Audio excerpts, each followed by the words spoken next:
We picked up this free dresser from Facebook Marketplace. This was a listing photo. It wasn't great, but it had potential, so we drove almost an hour to go pick it up. And when we went to load the car, we almost lost the drawers, but luckily they were okay. And this is what I saw on the back of the dresser when we were driving home. West Elm is a high-end furniture company, and their furniture is super expensive, so having that for me to sell is a really awesome selling point. As you can see, this dresser was given away because the legs are broken. So I used my awesome Gorilla Wood glue and I glued these pieces together from this broken leg. I make sure to put glue on both sides of the broken wood so that it really adheres well. Then I wiped all the excess glue off and clamped it together. There were 2 other broken pieces of wood, and these didn't come with the broken pieces to stick together, so I decided to make a mold. I'm using oil just to rub the good leg, and then I'm putting the hot glue gun on it so that it will easily come off when I peel it off. But I'm making sure that I cover every area that needs to be covered, trying not to leave any gaps, and I'm going a little bigger than I need to just to secure it and make sure that I'm covering every space. So I'm just comparing it next to the broken piece to make sure it's the right coverage. The hot glue gun really doesn't take long to dry. It only took about 5 minutes, and then I could peel it off.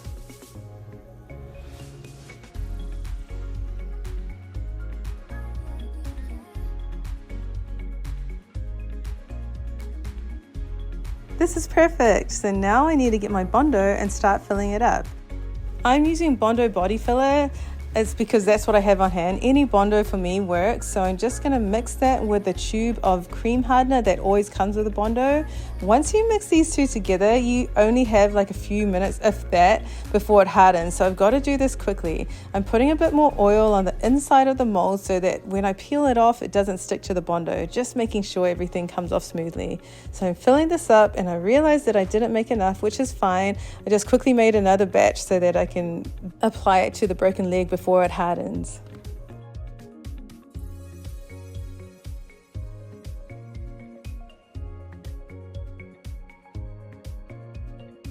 I actually really like making molds. It's really satisfying to see the before and after. So I'm just squeezing this all together, making sure that everything sticks. And then I'm going to leave it for about 15 minutes to harden, and I should be good to peel it off.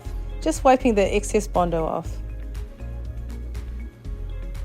Okay, it's been about 15 minutes, probably a little less because I'm impatient, but I started to peel it off and it's looking good. It still can harden with it off, but I noticed that I missed a few little gaps. There were some dents there, so I just added a little bit more Bondo and filled that in, and then put the mold back on while I started working on the other broken leg. This one wasn't as big, so I just made a smaller mold and did the same process.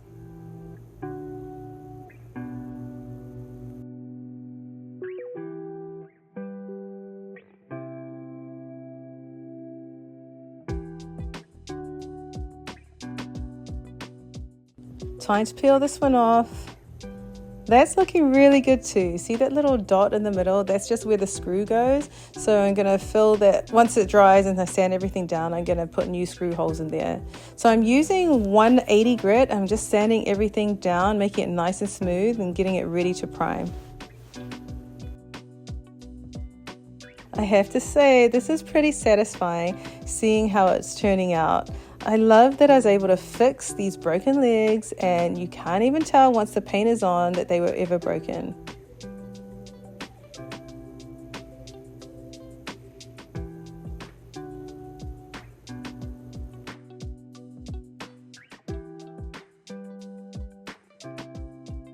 Now I'm scuff sanding the dresser. I'm just doing 180 grit. You can do 150, but I went with 180, whatever works.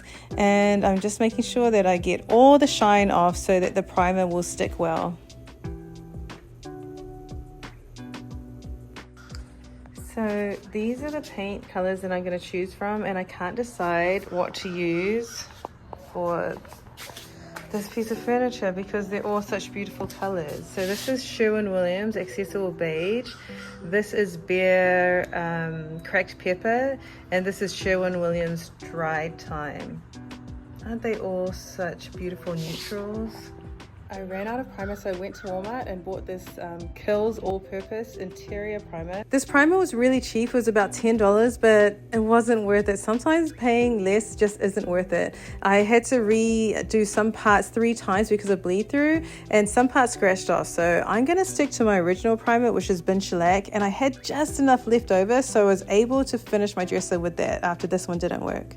Now it's time to paint. I ended up mixing 2 of my paints together. I mixed Sherwin-Williams Accessible Beige and Sherwin-Williams Dry Time, and I came up with this beautiful minty green color.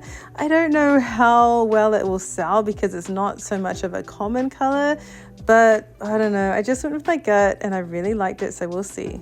I found this lying around in my garage, and so I decided to use that to prime my legs since I am trying to save money on this and use everything that I already own in the garage.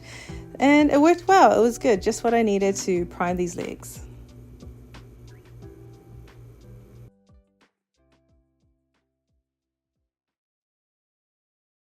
I also decided to recycle the handles. They're actually really beautiful handles, so I didn't need to spend money buying new hardware. So I scuff sanded them with 180 grit, and then I used this gold metallic spray paint and primer in one and sprayed them down. I already had that lying around too, so I didn't have to spend more money. Remember the before? Here's the after. I managed to spend $10 on this furniture flip. What do you think? Let me know what you think in the comments, and make sure to follow Kara's Living Space to see what I flip next.